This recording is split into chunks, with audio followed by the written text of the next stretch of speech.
자, 오늘 1절에 보시면 우리가 잘 아는 사건이긴 하지만 느부갓네살이 다스린 지 2년이 되는 해 이렇게 얘기를 하고 있습니다. 그 당대의 세계 최강의 군대는 아수르입니다. 그 북이스라엘 멸망시켰던. 근데 신흥 강대국이죠. 갑자기 등장한 바벨론이라는 지금의 이라크입니다. 이라크. 갑자기 등장한 이 바벨론이 이 어마어마한 이 아수르를 한 방에 쳐버리는 거예요. 그리고 방금 또 역대 계속 오랫동안 패권 국가였던 애굽까지 쳐버렸습니다. 그래서 제가 늘 그 다니엘서 한 번씩 할 때마다 간 4살짜리라고 얘기하죠. 느부갓네살. 간 4살. 간 4살? 의미 알아? 막 태어난 지 갓 태어났다. 갓 태어난 아이 4살 말 그대로 한국말로 간 4살 어리다 이렇게 볼 수가 있는데 오늘 2년이 되는 해 그랬잖아요. 근데 원래는 이제 느부갓네살 원년, 1년, 2년 그러니까 한 3년 지금 3년째인 거예요. 우리말로는 2년이지만 왕이 된 지 3년 정도인데 이미 3년 사이에 그 중동 패권을 가져버린 거예요. 3년 동안의 전쟁을 통해서 최강대국인 아수르를 쳐버리고 고대부터 계속 강대국인 애굽을 쳐버리고 온 패권을 다 중동 지역을 거머쥔 강한 자가 느부갓네살입니다. 느부갓네살은 전쟁의 신이라고 해서 막힘이 없고 아주 포악하고 강한 자로 알려져 있습니다. 이런 무시무시한 이 왕이 잠을 못 자는 거예요. 왜 잠을 못 자나? 꿈을 꿨어요. 여러분 좀 이해가 되시나요? 오늘 그 내용을 보면 그 꿈을 해석하기 위해서 술사들을 부르고 해석하라. 그럴 수 있잖아요. 그런데 해석을 하라는 문제가 아니라 내가 무슨 꿈을 꿨는지 말하고 해석하라. 여러분, 그 사람이 해석하는 사람들은 많이 있겠지만 이 사람이 무슨 꿈을 꿨는지를 알고 그걸 해석하는 사람이 이 세상에 어디가 있겠어요? 이런 무리한 조건을 내걸고 그렇지 않으면 다 죽이겠다. 이런 대위기에 지금 빠져 있지 않습니까? 자, 이 모든 것이 우리가 이제 성경을 해석하면서 느끼는 것 중에 하나가 하나님의 설정이다. 하나님의 섭리가 있다는 것이 이제 근본적인 해석의 원리가 됩니다. 근데 이제 이 상황을 보면 그럴 수밖에 없는 건 이렇게 여러분, 태어날 때부터 금수저이고 태어날 때부터 그냥 천재처럼 공부를 잘하고 태어날 때부터 무슨 일을 하면 다 승리하고 한 번도 져본 적이 없는 이런 사람들은요, 자기가 생각하면 다 이루었기 때문에 무엇을 못 견디냐면 자기가 넘지 못할 산이 있다. 내가 이거 해석이 안 된다. 이걸 내가 어려워한다는 것 자체를 견딜 수 없어요. 못 견뎌야 합니다. 그러니까 한 번도 져본 적이 없고 한 번도 이기고 이런 사람들은 못 견뎌요. 권투 선수들도요, 막 10전 싸웠는데 6승 했다. 그럼 잘한 거잖아요. 그죠?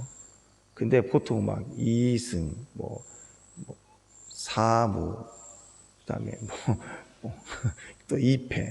이렇게 막 그럭저럭 전력을 가진 사람들은 오래 가요. 그냥 열심히 권투 인생을 살면서 산다고. 근데 권투 선수가 한 번도 져본 적이 없이 막 KO로 1등, KO로 계속 올라간 선수들은 너무 이슈를 받고 가다가 어느 날 한 방 지면 은퇴해버려요. 너무 자존심 상하고 막 무너져가지고. 견디지 못하는 거예요. 인생은요, 너무 강한 걸 원하면 안 돼요. 너무 잘하는 사람은 문제가 있어요. 그러니까 우리 애들 좀 너무 공부 많이 하면, 저는 송 교사님 보면서 너무 감동받았는데, 우리 조셉 학교 막 가려고 그러지, 하루만 더 쉬었다가, 막 이렇게. 근데 너무 똑똑하고 너무 공부만 하면요, 방해해야 돼요. 너무. 그렇지 않아도 다 알아서 하니까, 아이들은. 그런 애들은. 같이 있자 하고, 여유를 좀 둬야 사람이 빈틈이 있어야 돼요. 너무 강하고, 너무 똑똑하고, 너무 승리만 해가고, 너무 성공만 해가고, 굉장히 위험해질 수 있어요, 인생이. 근데 이 느부갓네살은 당시 세상으로 치면 자기가 가진 모든 힘을 다 발휘할 수 있는 절대적 왕권을 가졌어요. 불과 3년 사이에 전 패권을 다 쥐어버린 역사적 강대국을 다 쳐내고 신흥 강대국으로 등장하고 그리고 각 나라의 인재들을 다 끌어왔어요. 그래서 자기 이민화 시키는 거죠. 그래서 자기 나라의 관료로 쓰면서 오래 살다 보면 최강대국의 관료로 사니까 이들이 돌아가지 않을 걸 믿고 자기 나라의 부강한 강력한 브레인을 만들어내기 위해서 각 나라의 똑똑한 자들을 끌어와서 이렇게 가르치고 있는 그런 상황이란 말이에요. 근데 여러분, 세상이 이렇게 강한 것은 강한 게 아니라는 걸 깨달아야 돼요. 이렇게 절대적인 힘을 가진 왕도요, 하나님이 툭 이렇게 손톱으로 치는 것처럼요, 이렇게 수면에, 잔잔한 수면에 돌 하나 던지는 것처럼 그냥 꿈 하나 쑥 하나 던져주는데 깊은 꿈을 탁 하나 던져주니까 완전히 혼돈에 빠져가지고 정신을 못 차리는 거예요. 잠을 못 자는 거예요. 이 구절을 원어로 보면은요, 느부갓네살이 이렇게 꿈을 꿨잖아요. 근데 꿈이라고 하는 게 이렇게 할로무트라는 단어가 복수로 나와 있습니다. 하나님 어떻게 하셨냐면, 그냥 어떤 꿈을 꾸면, 꿈 꿨다, 이게 무슨 꿈이지? 이럴 수 있잖아요. 그런데 어떤 심각한 꿈을, 해석이 절대로 안 되는 어떤 꿈을 또 꾸게 하고 또 꾸게 하잖아요. 힘들어, 자야지 하고 잤는데 또 꾸고, 잤는데 또 꾸고, 반복적으로 꾸면 이게 의미가 있는 거죠. 같은 꿈을 반복적으로 꾼 적이 있나요? 혹시 여러분 같은 꿈을 반복적으로 꾼 적이 있나요? 남자들은 종종 있어요. 저도 그랬고요. 군대를 제대하고 한 1년 지났는데 군대를 재입대하는 꿈을 꿔요. 우리 어렸을 때 시험을 보는데 답안지가 밀려서 땡 하는데 어떻게 내가 아는 건데 막 이런 꿈도 꾸지만, 이것보다는 군대를 제대했는데, 나 분명히 제대했는데 영장이 나와서 다시 군대 와. 나 이거 어디다 항의해야 되지? 나 군대 가야 되는데 막 이런 꿈을 계속 한 1년 정도에 몇 번 꿨던 것 같아요. 근데 그런 꿈 말고 나라의 왕으로 한 번도 접은 적이 없고, 그런 강한 자가 꿨던 꿈은 막 승승장구하는 그런 꿈을 꿔야 되는데, 돌이 와서 어떤 신상을 깨부시고 무너지고 이런 꿈들을 반복해서 꿨다라고 하는 것은 굉장한 두려움이 오는 거고 심각한 고민에 빠진 거예요. 한 번도 접은 적이 없는 자가 꿈 한 방에 완전히 흔들리는 상황이 돼버린 거예요. 잠을 못 잡니다. 고통스러워요. 그래가지고 2절에 보니까 박수, 술객, 점쟁이, 갈대아 술사를 부르라. 이 당시에 이 박수, 술객, 점쟁이, 갈대아는 그냥 무당이 아니고요, 그 당에는 전 세계 가장 강력한 그 기술력이 지금 미국의 나사, 미 항공 관련된 기술 세계 최고 아닙니까? 그와 같이 이 당시 점성술은요, 최첨단의 과학이에요. 과학. 온 세계의 지식을 논하는 기준이 이 점성술과 같은 학문에 달려 있습니다. 이들이 다 점쟁이, 점술 이렇게 표현해요. 그러니까 우리가 아는 그렇게 막 무당 들려서 점준 그런 수준이 아니라 점성술과 같은 학문적 점을 치는 사람들, 학자들이고요, 굉장한 능력자들입니다. 이 사람들을 불러서 이것을 갖다가 알고 싶은 거죠. 근데 제가 믿기로는 그래요. 처음부터 이들을 쳐 죽일 생각을 안 했던 것 같아요. 사람이니까. 이 고민을 알기를 원하고 그 해석을 하기를 원해서 술사들을 불렀는데, 왕 앞에 가서 그들이 이제 내가 마음이 범민하다. 꿈 때문에 왕이 내가 마음이 범민하다. 그러면 가만히 듣고 있어야 되는데, 보세요. 3절에 보니까 내가 꿈을 꾸고 꿈을 알고자 마음이 참 범민하다. 그러면 좀 듣고 무슨 꿈인지 말해주면 해석하겠습니다. 이렇게 기다려야 되는데 툭 치고 나갑니다. 4절에 보니까 툭 치고 나가서 아람말로. 이 아람말은요, 당시 지금 여기 인도의 그 영어처럼요, 각 지역의 언어가 다 달라요. 근데 전체를 통합하고 미래적인 계획 속의 언어를, 영어를 선택해서 지금 쓰고 있잖아요. 이와 같이 아람어는 그 당시 중동 전체를 쓰는 언어, 외국어 중에 뭐 영어라 이렇게 생각할 수 있는 거예요. 근데 이 사람 갈대아인들이에요. 자기 언어가 있는 사람. 근데 바벨론으로 다니엘을 포로로 오고 데리고 오고 한 이 아이들에게 1장에 보면 나와요. 거기 보면은 가리키는 언어가 아람어예요. 최첨단 학문을 가리키고 그다음에 언어화시키면서 점점 미래적인 나라를 건설하기 위해서 계획하고 있는데, 이 술사들이 딱 와가지고 왕에게 아람말로, 지식 있는 말로 아는 채 하면서 왕이여 만수공항하소서 이렇게 인사하고 나서는 종들의 꿈을 알리면 우리가 해석해 드리겠습니다. 뭘 그런 걸 가지고 잠을 못 잡니까? 이렇게 빈정대는 듯한 말을 한 거예요. 여러분, 이런 절대자 왕 앞에 빈정대면 죽어요. 말 한마디 잘못하면. 자, 이게 보통 꿈이 아니고요. 그냥 넘어갈 수 있는 일이 아니라 왕은 너무나도 심각한 그 잠을 못 잘 만큼 자기 심령에 파도가 치기 위해서 휘몰려서 거의 죽게 될 상황에서 너무 큰 인생의 가장 큰 위기를 당해서 이것을 같이 나누고 해석하고 싶었는데 불러온 술사들은 에이 왕이요 뭐 그거 뭐 우리는 지식인 아니니까 영어 써가면서 이 정도는 뭐 말씀하셔서 얼마든지 그런 걸 뭐 걱정하시나요? 간단하게 해석해 주죠. 아마 제가 여기서 이 간데살짜리 왕이 느부갓네살이 꼭지가 돈 것 같아요. 그래서 갈대아인에게 대답하되 갈대아 말로 하지 않은 이 아람 말로 떠드는 이 지식놈들아, 내가 명령 내렸다. 내가 이 꿈을 너희들이 알게 하고 꿈을 알게 하는 자가 해석할 때 내가 그걸 믿겠다. 그냥 입 바른 소리로 대충 해석해 주는 거 누가 모르겠어. 나 그런 거 싫어. 이제 정확히 네가 똑똑해? 네 똑똑함을 보여봐. 그러면서 내 꿈이 무슨 꿈인지도 알아맞히고 그 꿈도 해석해. 그렇지 않으면 다 죽일 거야. 이 거짓 놈들, 똑똑한 놈들 이렇게 올라온 거예요. 그러니까 잘못 건든 거죠, 왕은. 그리고 얼마나 심각한 번뇌 속에 빠졌는지를 몰랐던 거예요. 그리고 당시 최고의 대우를 받았던 지식층이다 보니까 언제든지 전략을 짜고 전쟁을 이기고 국가적 건설 사업을 할 때 왕에게 도움을 줬던 사람들이니까 똑같이 까불고 나댔던 거예요. 근데 이 사건이 결국 어떻게 되죠? 결과적으로는 다니엘을 포함한 각 나라의 포로를 끌고 와서 교육을 받고 있었던 이 모든 지식층까지 다 죽여버리겠다는 거죠. 다니엘까지 위기가 온 거예요. 그래서 나중에 그 다니엘을 막 찾고 죽이려고 찾았더라.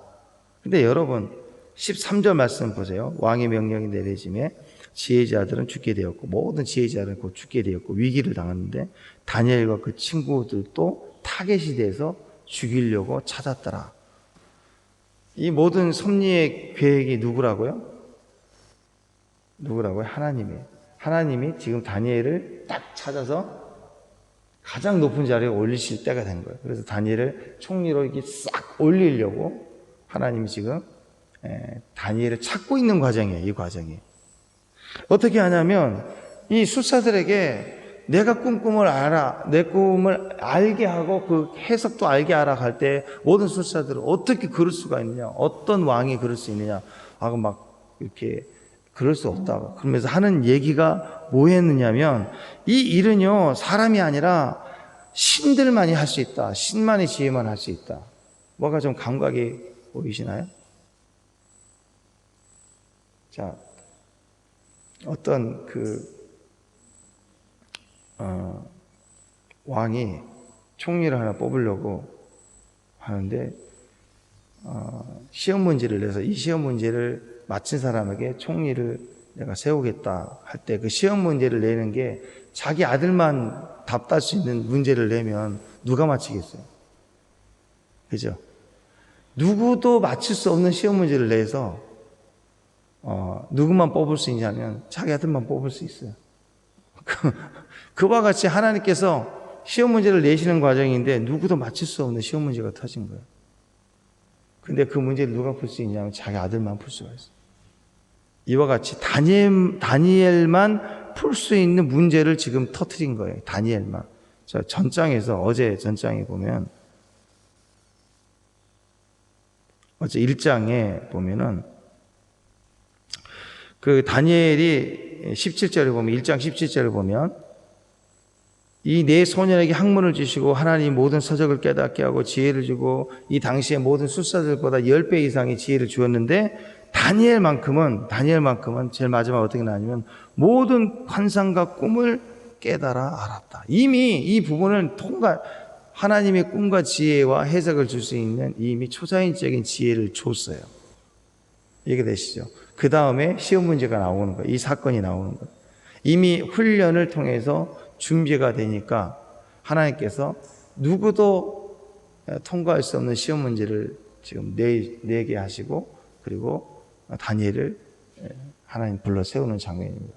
나중에 이후로 다니엘이 총리가 된 이후로도요, 끊임없는 정치 세력들은 다니엘을 끌어내리려고, 지금도 대통령이 되고 나면 끊임없이 끌으려고 내리는 것처럼, 특히 이 갈대아란, 이 바벨론이란 대제국에 이방인의 포로로 끌려온 히브리 민족의 다니엘이 총리가 된다는 건 정치적으로 이건 받아들일 수 없는 거예요. 저런 이방인이 어떻게 우리를 총리가 될 수 있느냐. 나중에도 걸고 넘어지려고 하는데, 이 당시에서는 왕이 그렇게 하려고 해도 안 된다고 반대하고 난리가 났을 거예요. 그러니까 어떻게 하느냐, 그 그룹이죠. 술사들의 그룹, 뭐 이런 지혜자들 그룹, 이 전체 그룹에서 지금 밑에 배워가는 이 다니엘을 출연시키기 위해서 골리앗을 다윗이 치는 사건과 같이 이 사건 속에서 정리를 하는 거야. 하나님 손대지 마. 이 갈대아인들 중에 술사들, 박수, 무당 다 너희 똑똑한 지식층들 꼼짝 마. 너희 스스로도 지혜를 발휘해서 살 수 있느냐? 못 산다 이거예요. 누구만이 다니엘이 이 해석을 통해서 그들도 살게 하고 다니엘 자신을 하나님의 자리로 하나님 올리시는 과정이 요구합니다. 우리가 기억할 것은요, 이 땅에 어떤 권세자, 능력자들도 강한 게 아니에요. 꿈 한 방이면 훅 가요. 거기에 떨면 안 돼요. 그리고 가장 약자 같아도 하나님이 부르신 자들을 세우시는데, 하나님 부르신 자들을 세우실 때는 어느 날 갑자기 이렇게 뭔가 지혜를 툭 주는 게 아니라, 사건은 어느 날 갑자기 터지지만 그 다니엘이 꿈과 계시를 해석하고 이런 훈련과 지혜를 얻는 과정은 날마다 3년이라는 과정 동안에 훈련받았다는 걸 기억해야 돼요.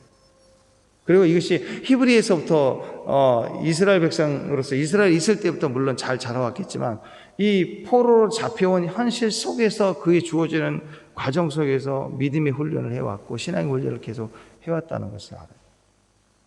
그래서 우리가 평소에 우리에게 주어진 환경들을 성실을 해야 됩니다. 우리 이번에 우리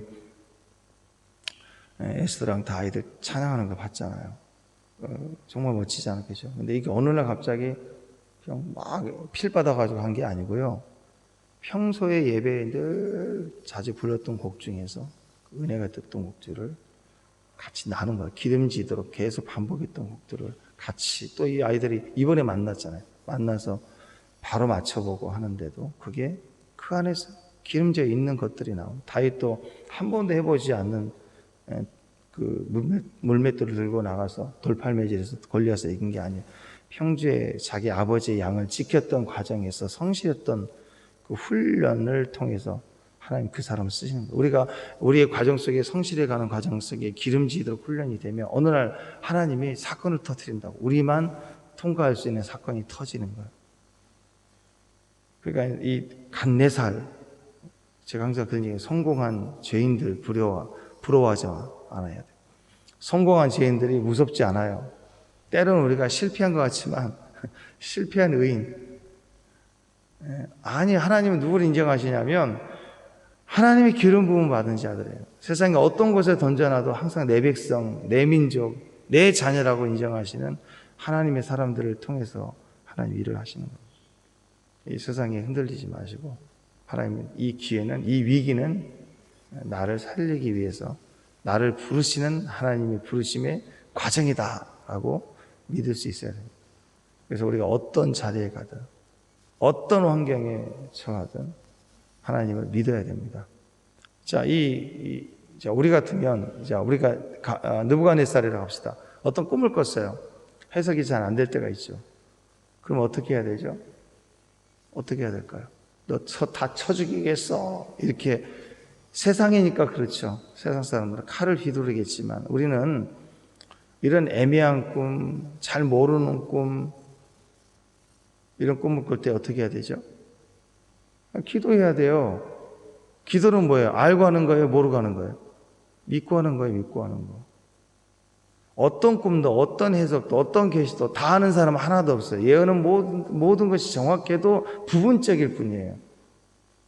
그러니까 그 부분적인 것을 나도 해석이 안 되고, 때로는 어떤 꿈들은, 어떤 비전들은, 어떤 환상들은 살아가면서 확인이 되는 경우도 많아요. 그러니까 이런 애매한 꿈을 꿨을 때 칼 휘두를 생각하지 말고, 세상이 선택할 수 있는 것은 기도가 없어요. 이 느부갓네살은 힘은 가졌지만 기도를 선택할 수 없기 때문에 힘을 선택해서 이걸 억지로 짜내겠죠. 물론 이것을 사용해서 하나님이 다니엘을 드러내는 그런 상황이 되지만, 세상은 아무리 힘을 가져도 한번 흔드시면, 하나님 흔드시면 해결을 볼 수가 없어서 난리를 치는 거예요. 근데 우리 성도들은 어떤 계시든 어떤 감동이든 다 이해할 수 없어요. 인생이 그러고 상황이 그래요. 그래서 알고 가냐? 믿고 가지. 제가 그러잖아요. 믿고 가는 거예요. 믿고. 그 말은 뭐예요? 어떤 상황이든 기도하면서 깨달았지만 아멘. 못 깨달아져도 믿고 가는 거예요. 또 기도하면서 또 믿고 가는 거. 그러다 보면 생각나고 깨닫게 하시고 꿈과 환상과 계시가 확인되어지면서 하나님의 완성된 모습으로 점점 우리가 커져가는 거예요. 우리 눈으로 볼 수 있는 것은 두 가지라고 그랬죠. 첫 번째는 우리 육신의 눈으로 보는 거예요. 두 번째는 영적인 눈으로 보는 거예요. 때로는 여러분 영적인 눈으로 보는 것을 되게 우리가 좋아하는데요. 환상과 계시는 약속의 사인일 뿐이에요. 마치 사랑하는 사람이 끼고 있는 반지와 같은 거.